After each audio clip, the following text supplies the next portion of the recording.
అసలుండకూడదు. సువార్త అందని ఊరు ఉండనే కూడదు. సంఘము లేని గ్రామం అసలుండకూడదు.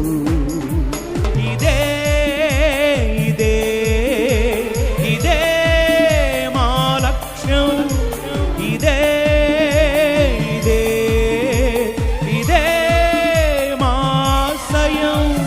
సువార్త అందని ఊరు ఉండని కూడదు.